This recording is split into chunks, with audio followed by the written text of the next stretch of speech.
Well, I don't think it was me messing up the pause button. I think I lost internet connection. It just started sputtering and cut down, and I cut out, and I kept talking. So let's recap here. Two types of decisions: discrete course of action decisions, and let's take care of them. Okay, it's like evaluation of alternatives in a case using some criteria. There are different models. There's non-compensatory, where you just have some rule of thumb kind of thing you're using, like the first one that meets the minimum on some most important criteria that you have, or the one that has the highest levels of all the criteria that you have, some model like that. These are non-compensatory models. Weakness in one area is not compensated for by strength in another area.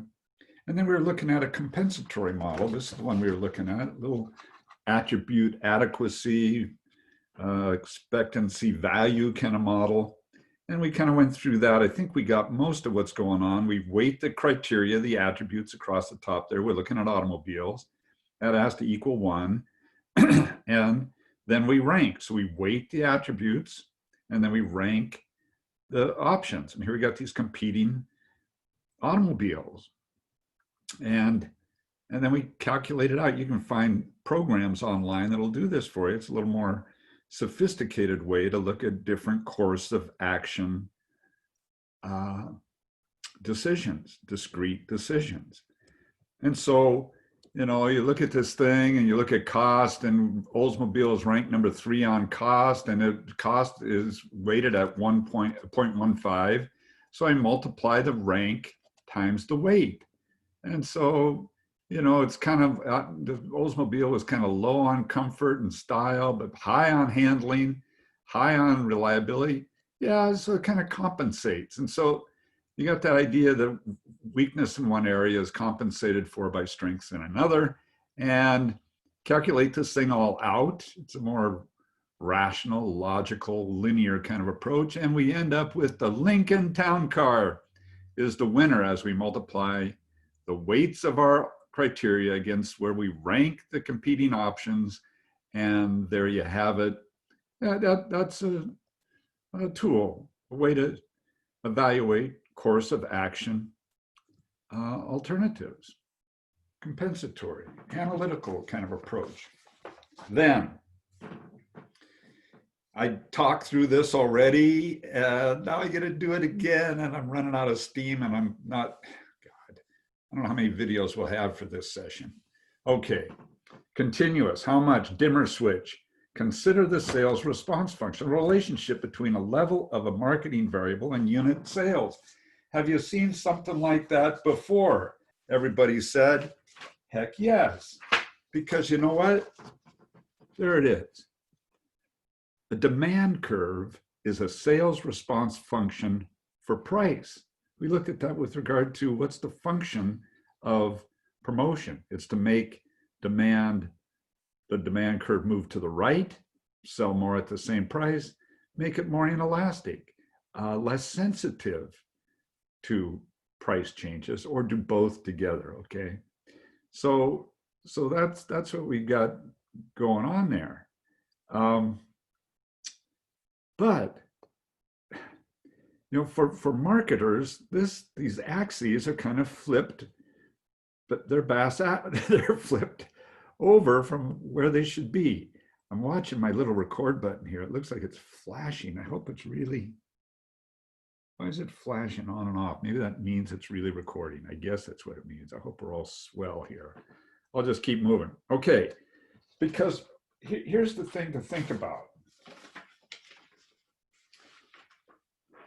What is the independent variable and what's the dependent variable? So from a marketing perspective, what's the independent variable? The variable I'm manipulating, I can move. Well, it's price. And quantity demanded responds to that change in price. And so this is drawn a little differently, opposite from the way normal people, okay, what am I saying? Non-economists would think about the relationship between an X and a Y axis. Let me show you. Check this out, right? Check this out, right? Okay. What do you usually put on the X axis? You put the independent variable, the one that you can move around, the one you can manipulate. That's the X axis, the independent variable. The Y axis is the f of X. It's a function of X. It's the dependent variable. It's driven by the driver. The driver goes on the horizontal axis. That's where a marketer would put something that they have control over, like, oh, let's say price. So a demand curve is flipped from the way most folks would think about the relationship between price and quantity. Unit sales. What's a sales response function? What's it say? Relationship between level of a marketing variable and unit sales. That's quantity. Quantity demanded. Okay, so you got the idea there. What's independent and what's dependent? Why do economists flip the axes? Well, supposedly, back in the day, Marshall is an important economist. In 1880, he drew a demand curve the way it's drawn in economics, with quantity on the horizontal, because of the dynamics of moving toward equilibrium. Okay, that's why I drew it that way. But it's kind of flipped from what marketers would do. Okay, you got that idea. So here's a little set of sales response functions. And what do we got here? We've got units on the vertical because it's the driven variable. It's the f of X. It's the Y axis. And we've got our independent variable, the one we have control over, on the X axis. It's our independent variable. Y axis is dependent. Unit sales is dependent. Stuff like price is independent. We got control. And so here's a demand curve flipped around the way a marketer might think about the relationship between price and quantity. Price, I changed the price. Quantity, unit sales, response to that. It's a sales response function. And you think about that, we talked about price elasticity of demand. Yeah, how sensitive is the market to changes in price? And then we mentioned the idea of elasticity, advertising elasticity. Taking that concept of elasticity and broadening its application. You can think of advertising elasticity, promotion elasticity. How sensitive, take the word elastic, strike it.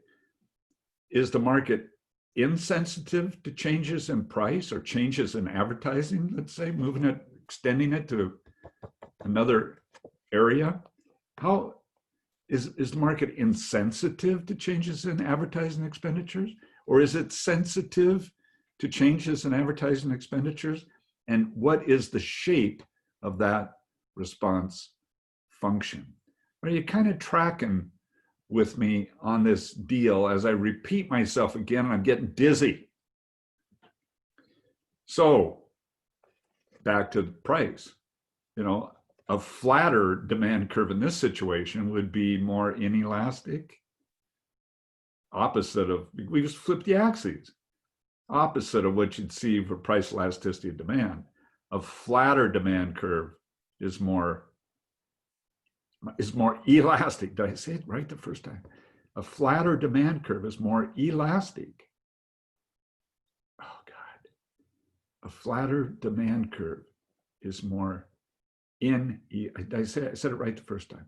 A flatter demand curve here with the axis flipped like this. A flatter demand curve is more inelastic. A steeper demand curve here is more elastic, more sensitive. The quantity demand is going to jump with a little change. Okay, you got the idea there. The axes are flipped. whether I can keep it straight or not, okay?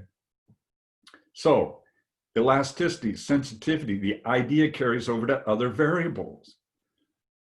And regarding these continuous kinds of variables, so what are we saying? Look at advertising. Oh, here's advertising. What's that say? It says, oh, how does advertising respond to changes in, how does unit sales respond to changes in advertising expenditure? Is it like an S curve? It increases at an increasing rate, hits an inflection point, increases at a decreasing rate. That's that little S curve. Or how about this? It goes up for a ways, pretty strong response to advertising, and then it just flattens out. You're getting nothing for your increased expenditures in advertising. Or does it just keep going up? Is that monotonic? When it just keeps going up and up and up, that's this coming out of the origin kind of thing here, okay? Going up and up. Okay, so what's the response that advertising, that unit sales has to changes in advertising? Okay, so how do you estimate sales response functions? How do you get an idea how your market's going to respond to changes in amount of advertising, number of salespeople, distribution, how many warehouses you have, how much you invest in new product development, product quality? Well, you can think about it intuitively. You could estimate demand changes intuitively for these continuous kind of variables. I mean, like a little retailer has an idea of this. Or just executive experience kind of has an idea of this, you know? The little retailer knows how much they have to change their price to get a response in the marketplace. You know, how much, what percent do they have to knock the price down for it to be seen as a sale? Or they know how much, you know, spend on advertising, what kind of response are going to get. So kind of intuitive, it's executive experience. And you could take that to, you know, to a more bigger organization level, the idea of years of experience. So you can do it intuitively, estimate these things intuitively, and you can do it analytically. That's a tough way to go. Either one is a tough way to go. Analytically, you know, you change levels of the variable, and maybe you got a data warehouse like Procter & Gamble, where they collected data over the decades, you know, looking at different prices on their products, different regional things they might have done. They might have stuff there. They can estimate elasticities for their products, different product categories. So you change levels of the variable. Maybe you have a data warehouse. Maybe you do some experiments, okay? Looking at, hey, you know, maybe it's a field experiment, changing some variables and seeing how the market responds to those changes. But here, catch this. Now, if you're going to do this analytically, you're going to estimate the SRF, sales response function. Check it out. It's going to be on the final. What did I say? Here's what you do. Check this out. You know, this kind of communicates the idea of how complex this effort might be. First, you're going to change levels of the variable you're concerned about, like how much you spend on advertising. You're going to change it.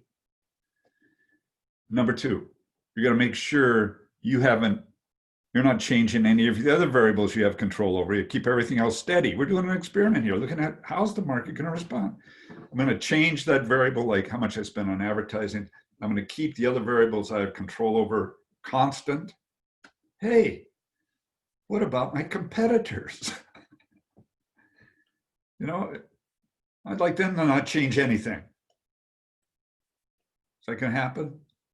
Not change their price, not change the promotion budget, not whatever the special deals they got, the BOGO things they got going on, whatever, buy one, get one.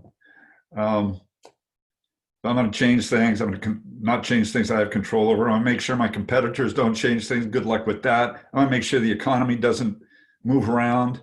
Okay, if you want to estimate these things analytically, maybe your Procter & Gamble got data warehouse filled with stuff from over the decades.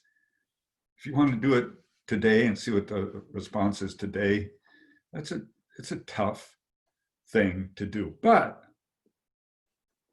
if you're a marketer and you're working with these variables, somewhere, somehow, you're getting a handle on it. You're thinking about it. Maybe you're stepping off into intuitive approaches, but you're thinking about how this is going to shake out. How it's going to shake out when I change this variable. What's going to happen? How's the market going to respond? Okay. So it was about here where I kind of stopped before I realized that maybe stuff wasn't recording like it should be. And maybe here's the punchline. Sales response function estimation. The problems are serious. But when setting levels and changing levels, how much type variables, how much continuous variables, you got to consider what's happening is vital. However you do it, it's kind of vital. Okay, so here's just a little taste of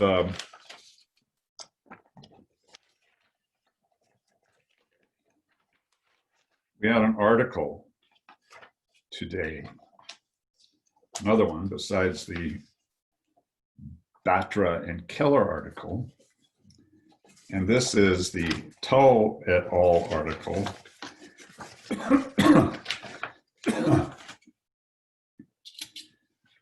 and it's confronting an issue with regard to sales response functions. It's a leveraged decision making. It's Tull et al. Article. And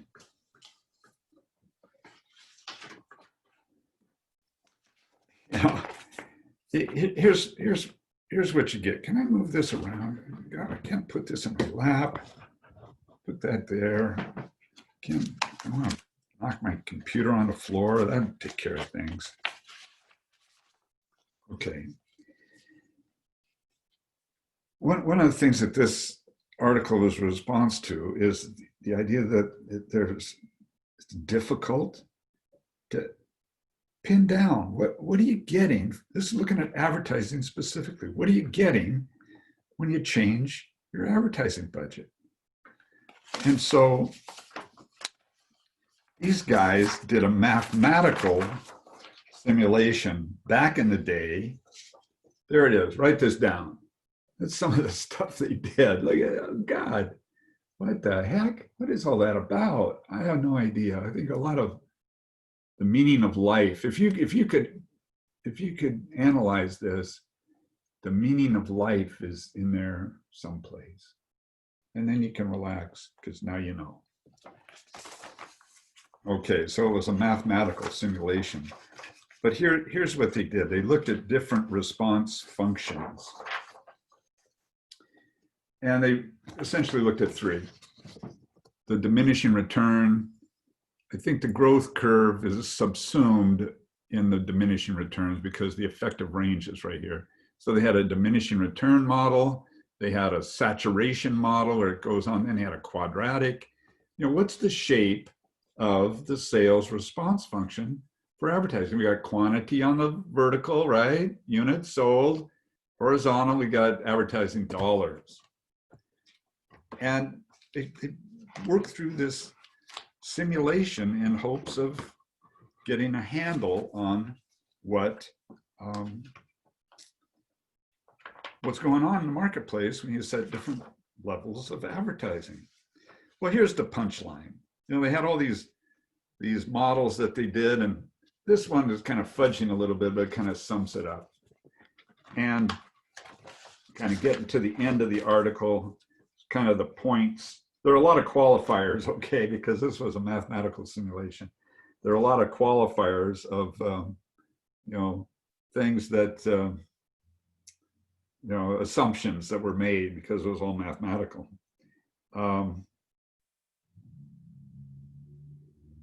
Here's what they found, working different models. Here was like the optimum for sales, right here where this dashed line is, okay? Quantity sold, okay? And that's the optimum.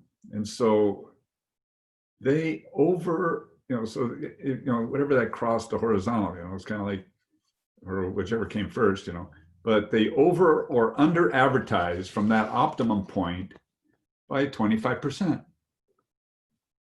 25% below that optimum, 25 over. And so this is kind of fudging a little bit just for visually kind of just depict it.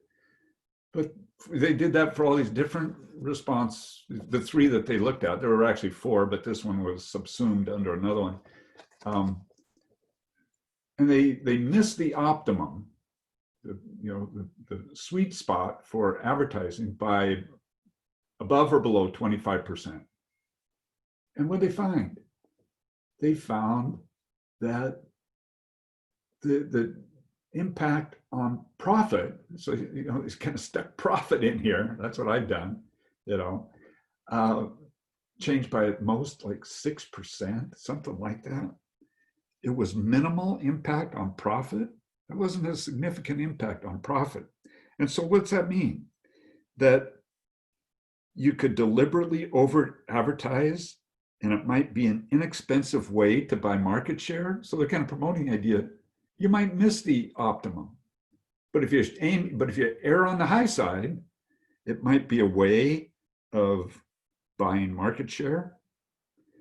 That's one thing that they found. Another thing is this idea of this flat maximum, that there's this flat spot for profitability where you can miss the target, miss the optimum by 25% above or below, and not have, so this flat maximum, which is kind of a mathematical deal.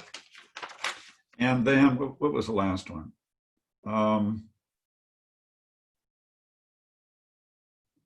Well, how about that? Those are the main things. But that's it. They were looking at sales response functions, different shapes, looking at how do you know how much to advertise? It's tough to tell. One reason it's tough is this flat maximum. And if you err by overspending, doesn't damage profitability that much, it might be a way to buy market share. Hot dog, there you go. That was the Tull article. Well, let me regroup here a little bit, and I'll try the pause button for a minute here as I put some stuff away and kind of regain my composure after the mess from the last video. Pausing. Okay, just kind of wrapping up some of the things that were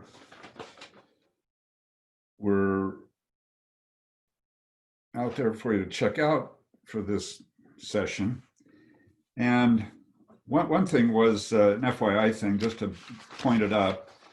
Marketing metrics, note for marketing managers. This is by Stanko and Fleming. Or is it Stanko? Stan. And this kind of goes along with the quantitative assignment that you're handing in. But it's just a table, mainly, just a shopping list of metrics, and it kind of talks about different metrics. But should you someday, as a marketing person, want to check out some metrics, here's might help in your job. Here's a shopping list of them in different categories: overall metrics, promotional metrics, pricing metrics. What else we got? Channel metrics, product metrics, etc. So it's just a list of metrics that are available, how widely used they are, and links to this quantitative exercise assignment and Best's fondness for metrics. That's the Stanko, Fleming, FYI article.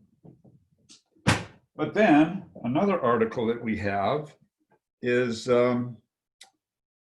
Hoffman and Novak, and then Spinner and Freeman. Okay. So Alex S., Alex B. did that one for us, and just a quick couple comments. You can check out what they did out there on Google Docs.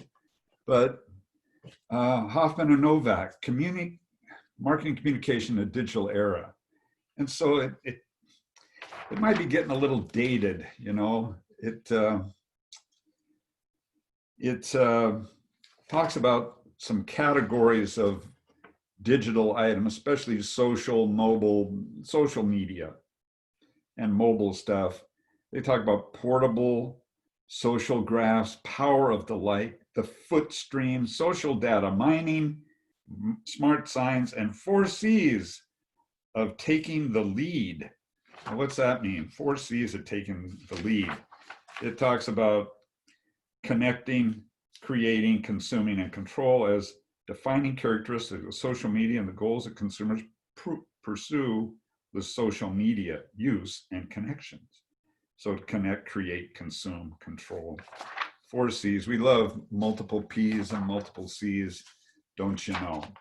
So that's Hoffman and Novak, and I expect that those and smart. Did I say smart signs? That was another thing. Portable, social graphs, power of the light, footstream, social data mining, smart signs, and then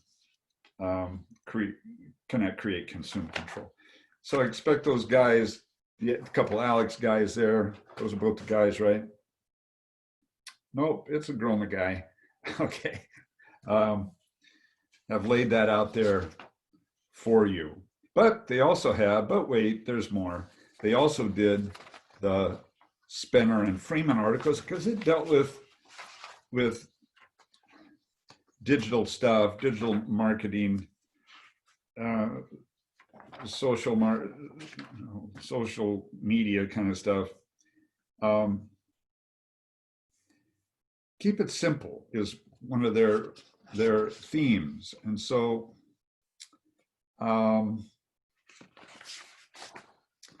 what to say about this one? What makes a customer sticky? Okay, you're going to find out in this article. What makes them sticky, meaning what makes them more likely to follow through with an intended purchase, that kind of thing. So what does it take to acquire sticky customers? And so aiding navigation, building trust, making it easier to weigh the options is stuff that's going on in that article, things to make it simple and make the customers sticky.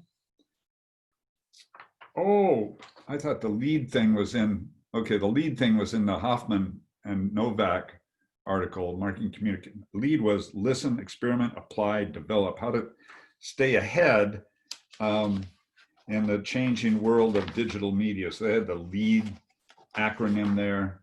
That was in the Hoffman and Novak article. So those two both dealt with digital, and I expect Alex B and Alex S did a swell job of summing that up for you so you can see what the heck it's all about. Okay. So let's do more. And here's the more that I want to do.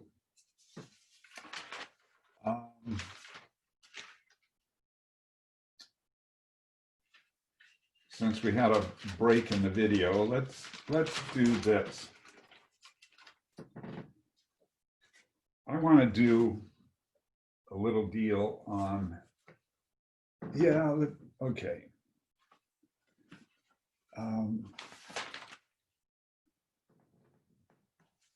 want to do it on personal selling, I think is where, yeah, salesmanship, personal selling, because it kind of, okay, it fits right into what we're doing. We're talking about communication.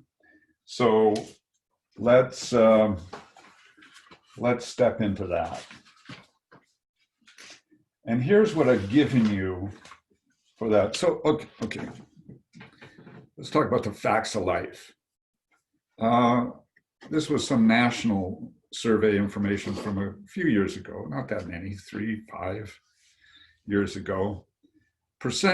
This was a national survey, percent of marketing majors that end up in sales, sometime in their career, but especially when they first step into the employment market. 81%, something, is that right? Like 81%? Let me see. Maybe I'm just blowing smoke. Oh, make it 82.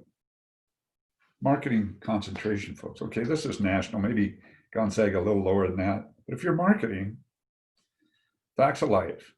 And in this survey, they determined that like 61% of all business majors were headed to some marketing related, the term they use, but marketing related job, especially right up front. Maybe it happened later, but sometime, usually right up front. So personal selling could be in your future, okay? However you might think about that.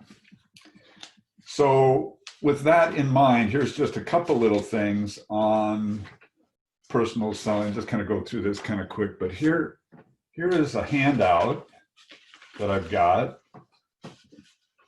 I'm off the screen, aren't I? But I don't know. There it is, number 49.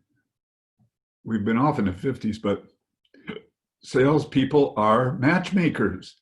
They perform marriages between products, goods, and services, products that have features, people that have needs. And here's the 7 steps of the courtship. Find and qualify this is the selling process. Find and qualify prospects. Gain an audience, communicating, get to know each other. Well, you can think about the courtship thing. You can check that out. I don't know if it's knowing each other in the biblical sense, but okay. So determine customer needs. Communication. Okay, that says R2. What's it say? Pin it up there. Get your hands on that. It says R2A2. What does that stand for? Well, it's communication. It's a communication model. It's like this droid dude, R2A2. Okay, you see that? Under more communication. So you got to communicate. Okay, matchmakers, bringing people together. Bringing people together with products.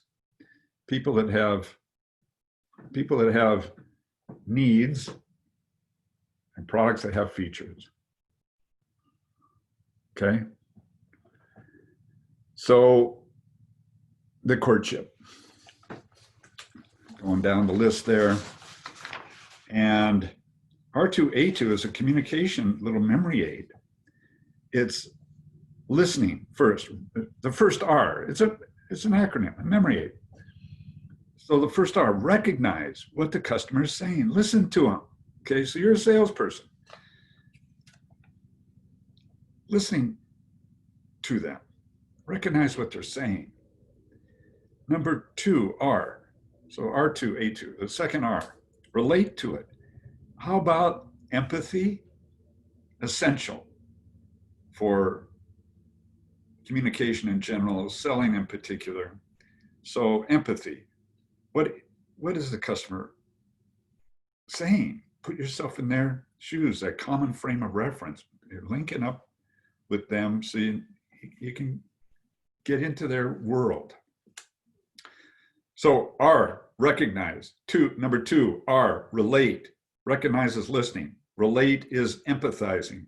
And then the first A, answer. What do you have to meet needs they might have? What they're, recognize what they're saying, relate to what they're saying, and come up with an answer. Here's something that would work for you. And then the second A is apply it to their specific situation.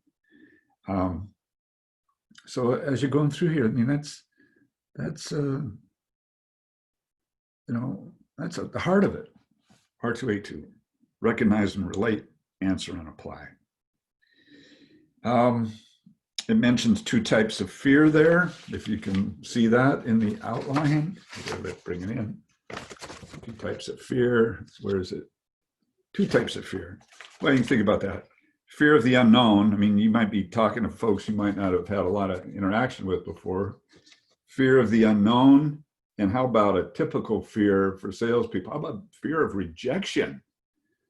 Well, they're not rejecting you. So fear of the unknown, you don't know these folks.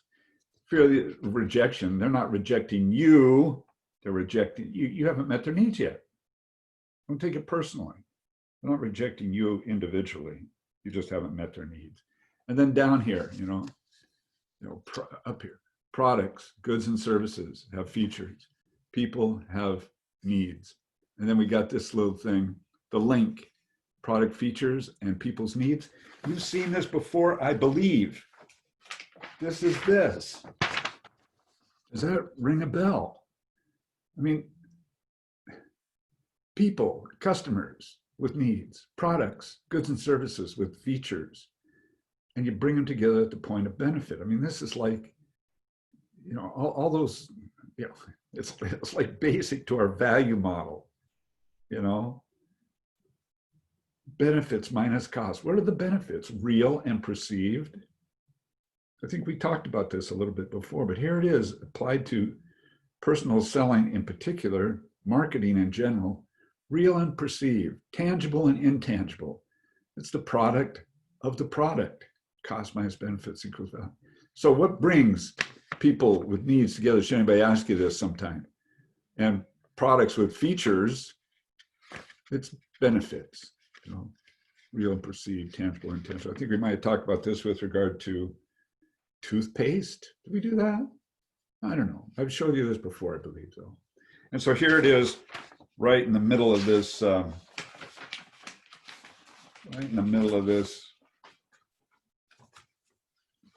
selling diagram is what it says. I hit it right there because it's the big deal. Benefits, there it is, benefits. What brings them together? The link, benefits, ta-da. Hide it again for next time. And it's kind of a little blast, here's the flow. Overcome objections. Back to the courtship analogy, they're up at the altar and someone says, if any man has reason that these two should not be joined in holy matrimony, have them speak now or forever hold their peace. And someone in the back says, I object. Who is that? Oh, it's their old girlfriend. No, it's not the old girlfriend. It's the bride's father. No, it's not their father. What is it? It's the competitor in this situation. And a lot of times that objection is going to be based on price. We already talked about those 15 things you could do to overcome a cut price without cutting your price. Okay. And that was back when we did price, talk about personal selling. Close the sale, provide after the sale service. This is professional selling, not hit and run selling. You're building relationships. Even if they didn't buy something this time around, you're building a relationship. If they did buy something this time around, you're getting that relationship going so they'll connect with you again, long term.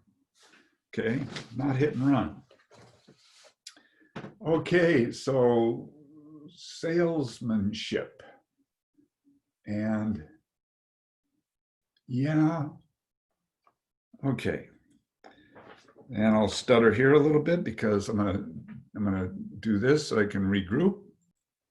And as I've regrouped, just to remind you, this was number 49.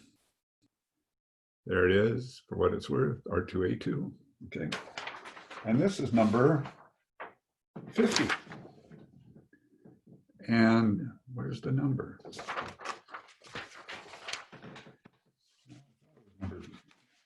Verify that it's number 50. Yeah, there it is. Oh, it's up in that corner, number 50. Okay. Or down in that corner, whatever. So it's 50. There it is, 50. And this is traditional selling versus professional. They call it traditional. Buyer remorse at the base. Look at that. No, that's not professional. And this is confidence. Okay, so here's professional selling. Here's the dimensions of the selling process: prospecting, qualifying, getting an opening. What's it say? I can't read. Obtaining missing information, obtaining commitment, follow through. Okay. Here's the traditional selling, hit and run selling. Little or no time there, just a lot of closing tactics, hammering the customer. Here, it's determining needs and wants. I mean, detailed research about the prospect, tailored approach, trust building, two-way communication, need satisfaction. It's a win-win deal. So what that's worth, there's professional selling, if you need to know. Okay, time allocation is kind of what it's looking at. Handout 50 is what it is.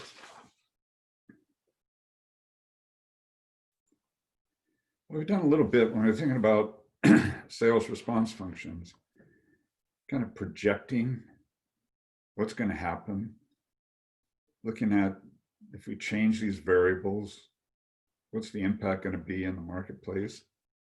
And so I got this little thing here on forecasting, just thinking about that kind of in general terms.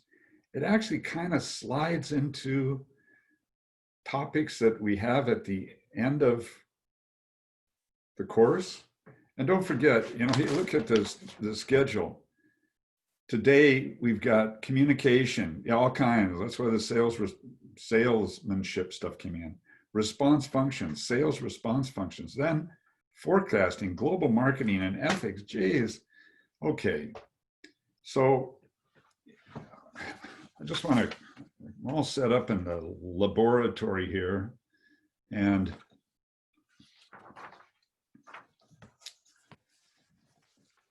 thinking about forecasting. Handout 54B. Forecasting provides information input into planning, strategy development. It's assessment of factors and changes and their impact on the operation of an organization. So here's some levels of forecasting. It could be economic, industry-wide, or organization. What do you want to forecast? So levels of forecasting, yeah, that's kind of what this is getting at. The whole economy, the market that you deal in. And then think about sales, your own organization, back to thinking about sales response functions, perhaps, think about how you might forecast those things. So there's the levels, think about those levels: economy at large, market, and sales for your organization. What would you like to forecast? We've already talked about this a little bit, this idea of independent and dependent variables. But here's the x-axis, the independent variable, the driver. Here's the y-axis, the dependent variable, the driven. Unit sales is back to that idea. And so some things looking internally, things you might have some control over. And it says, how about changes in price, changes in advertising, discounts, products, number of salespeople? Yeah, that's kind of like sales response function stuff. Those are internal. There's some quantitative, there's some qualitative variables there. And then looking externally, how about the economy at large? The cost of money, like interest rates, technological changes, value changes, laws and regulations. This says quantitative and qualitative over here for these internal ones. This says qualitative and quantitative, maybe more qualitative here because you're maybe projecting out farther in the future. So there's some things you might want to forecast, thinking of internal and external sorts of items. Okay. So that's that part here, you know, effects of changes on internal and external on some dependent variables. Okay. Internal, external, as we just showed. So approaches to forecasting. Here's a picture that kind of gets at this a bit. And let's try to talk about it a little bit here. This isn't a handout, this is just an overhead. So, you know, more short run kind of things. You know, it says days or months, or medium run, you know, months to a year. It mentions quantitative approaches, time series, regression, causal kind of modeling kind of things. So, yeah, you got the analytical kind of stuff, and you could think about that. And you've been exposed to some of those tools, maybe like regression for sure. I'm pretty sure you have. I don't know about time series, but it's just regression with some augmentation because of seasonality and other things like that. But then what if you're projecting, so that, you know, it's more short term, but what if you're shooting out into the farther distant future? And here, how about intuition and expert opinion and brainstorming? We're going to talk about intuition. We're going to talk about brainstorming. It mentions the Delphi technique there. And then here's some qualitative and quantitative. This is historical analogies, monitoring. Some companies will do this, make projections to the future based on some quantitative, qualitative things called historical analogies, you know, looking at historic things and making projections, or monitoring changes and monitoring what's going on and anticipating changes. So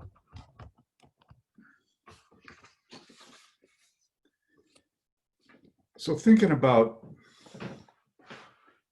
you know, we're going to be stepping off into some of this. The more quantitative stuff, yeah, other folks are doing that, you know, but we're going to step into some of this stuff. Not going to talk about forecasting specifically, but that's an application of these kinds of tools, looking off in the future. So let's talk about these a little bit then. This end of things. Qualitative, they're more organized and less organized approaches. A less organized approach is like expert opinion. Folks, you know, perhaps, you know, they've been in the business for years. Intuition, maybe being an expert. So this is less organized. Intuition, where is it? I think this kind of links to this outline again. This, you know, here we are, less organized, qualitative, more organized, models, quantitative. Okay, we already got these quantitative ones. Don't mention them already. But okay, so less organized, yeah, intuition, being an expert,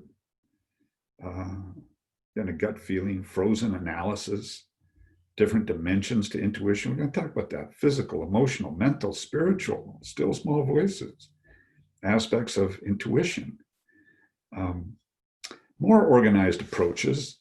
Yeah, we're going to do, someone's going to take us through brainstorming. About brain, here's a little guy. This is handout number 70. For those who are doing brainstorming, I could tell you who's doing that. Annalise and Rory. Annalise and Rory are going to do that. And then there's some folks talking about brainstorming. That's Max and Alex S. Have some articles that deal with brainstorming. So there's a guy having a brainstorm. There's some rules for brainstorming, handout 70. And there he is. He's got that lightning bolt, some additional rules. Actually, it's more organized. It's a more organized approach to forecasting. Okay. So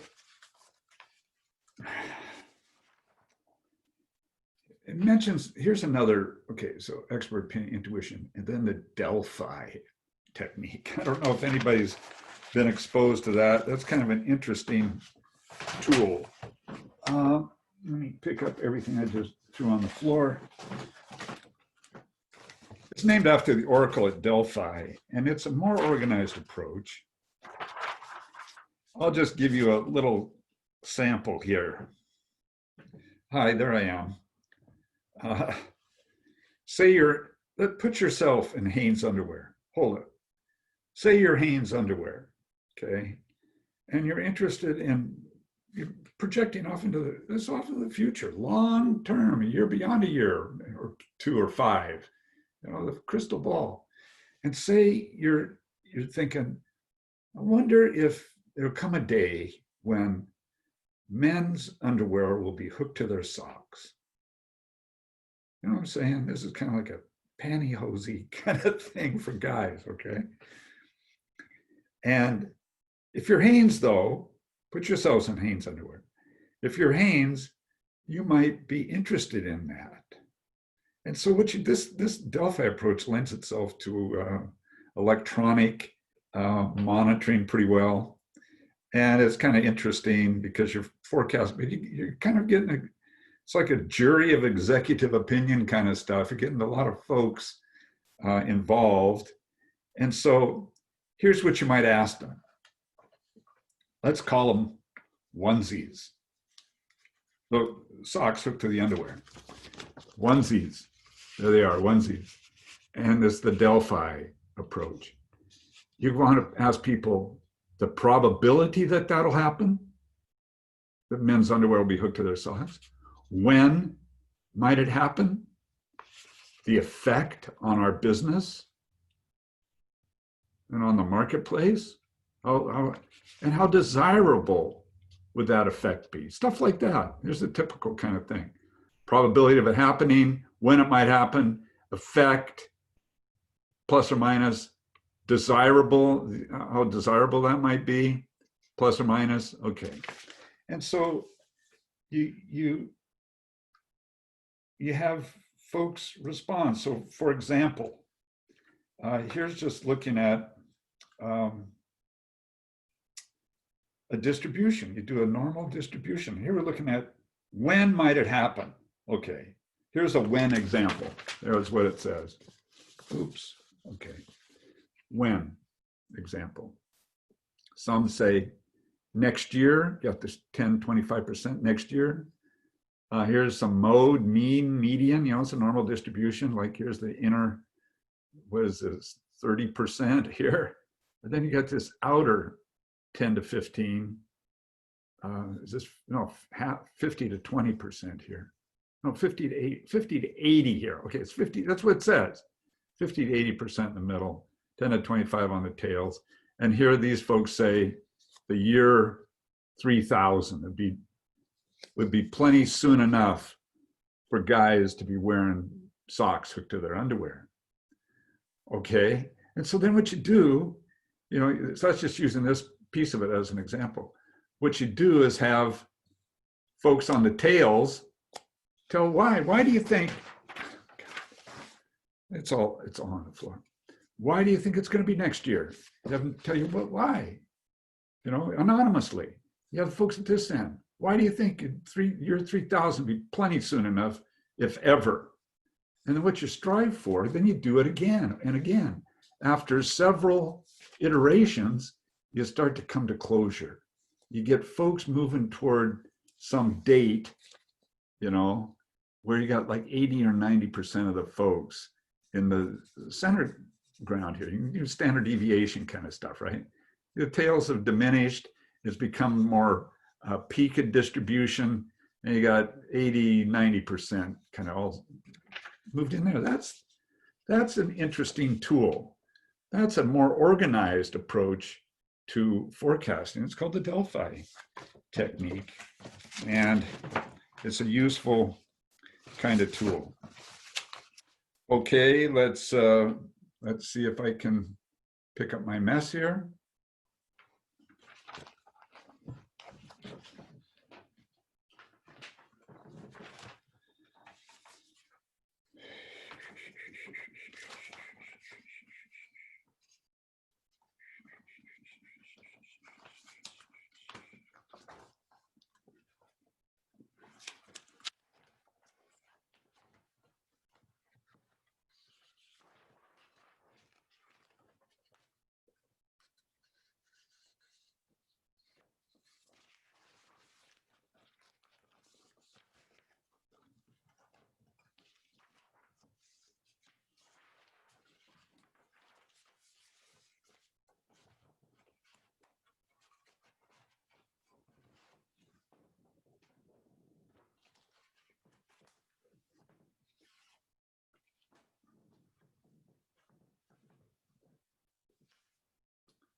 Oh, that's been recording through all that. I'm just going to stop it. Okay, I'm going to do another one. Stop it. I thought I paused it, but I didn't.